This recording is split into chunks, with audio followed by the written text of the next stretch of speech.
तो हेलो बच्चों, आज के इस वीडियो में मैं आप सभी के साथ सीयूटी पीजी का सिलेबस, एग्जाम पैटर्न, एलिजिबिलिटी और स्ट्रेटेजी के रिगार्डिंग बात करने जा रहा हूँ। तो सबसे पहले आप यहाँ पर टॉपिक्स देख सकते हो सीयूटी पीजी में क्या क्या यहाँ पर टॉपिक्स पूछे जाते हैं, क्या सिलेबस है। तो यहाँ देखिए, real analysis, linear algebra, group theory, ring theory, complex analysis, integral calculus, ये सारे टॉपिक यहाँ पर पूछे जाते हैं। ठीक है। सीयूटी पीजी के अंदर आईआईटी जेम का तो सारा का सारा सिलेबस पूछा ही जाता है, लेकिन जिस स्टैंडर्ड के क्वेश्चन आईटी जैम के अंदर पूछे जाते हैं वो स्टैंडर्ड के क्वेश्चन सीयूटी पीजी के अंदर नहीं पूछे जाते। ठीक है। स्टैंडर्ड बहुत हल्का होता है। मतलब आपको ऐसा नहीं है कि बहुत ज्यादा डिटेल में आपको यहाँ पर पढ़ना होता है। फिर यहाँ पर सीयूटी पीजी में रिंग थ्योरी भी पूछा जाता है, कॉम्प्लेक्स एनालिसिस भी पूछा जाता है। रिंग थ्योरी और कॉम्प्लेक्स एनालिसिस आईटी जेम में नहीं आते हैं, ये दोनों टॉपिक लेकिन सीयूटी पीजी में पूछे जाते हैं।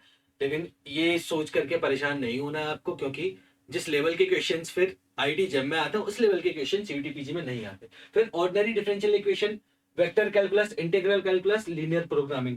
तो ऑर्डिनरी डिफरेंशियल इक्वेशन जितना ज्यादा आईटी जेम में पूछता है उतना ज्यादा यहाँ नहीं पूछते।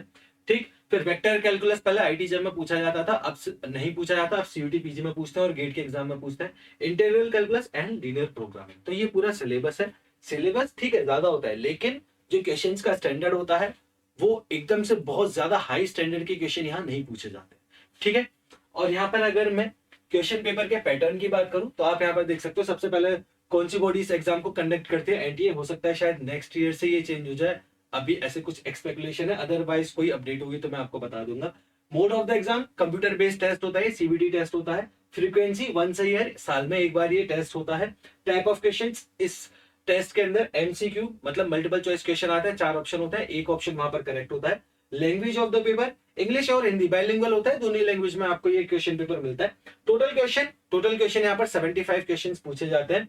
जो टोटल ड्यूरेशन होती है आपको 90 मिनट्स के अंदर ये कंप्लीट पेपर सॉल्व कर लेना होता है। कई बार थोड़ा 10-15 मिनट का टाइम एक्स्ट्रा मिलता है कि आप वहां पर अपने इंस्ट्रक्शन पढ़ लो, है ना। तो टोटल अगर आप देखोगे तो फिर वो 105 मिनट्स होते हैं, है ना। और उन 15 मिनट को हटा करके 90 मिनट का फिर क्वेश्चन पेपर होता है।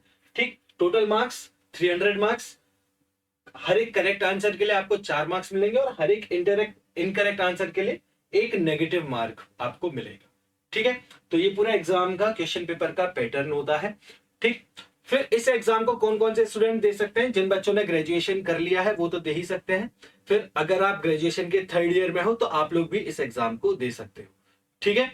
तो और फिर आपको स्ट्रेटेजी क्या प्लान करनी चाहिए? जैसे मान लो आप ग्रेजुएशन के 3rd ईयर में आप लोगों ने एडमिशन ले लिया है, तो आपको अभी से ही तैयारी स्टार्ट कर देनी चाहिए अगर आप एक अच्छी सेंट्रल यूनिवर्सिटी में एडमिशन लेना चाहते हो। सबसे पहले तो आप सभी को टारगेट करना आईआईटी जैम को। अगर आप आईआईटी जैम की ही तैयारी बहुत अच्छे से कर लोगे तो ये जो क्वेश्चन पेपर है सीयूटी पीजी का, इसके लिए फिर आपको ज्यादा परेशान होने की जरूरत नहीं होगी। इस पेपर को आप इजीली फिर क्वालिफाई कर ही लोगे। ठीक है। तो आपका पहला टारगेट होना चाहिए आप आईआईटी जैम के लिए फिर बहुत अच्छे से तैयारी करो, क्योंकि वहां पर फिर आप 80% सिलेबस कवर कर चुके होगे सीयूटी पीजी का। फिर जो कुछ एक्स्ट्रा टॉपिक है, जैसे कि extra topic vector calculus, linear programming, complex analysis और रिंग थ्योरी, जो 20% सिलेबस बनता है, अराउंड 20-25 भी लगा सकते हो, लेकिन इससे ज्यादा नहीं है। तो फिर आप उसे बाद में भी पढ़ सकते हो, क्योंकि जैम के एग्जाम के बाद सीयूटी पीजी का जो एग्जाम है वो अराउंड 1 से 1.5 महीना बाद ही होता है।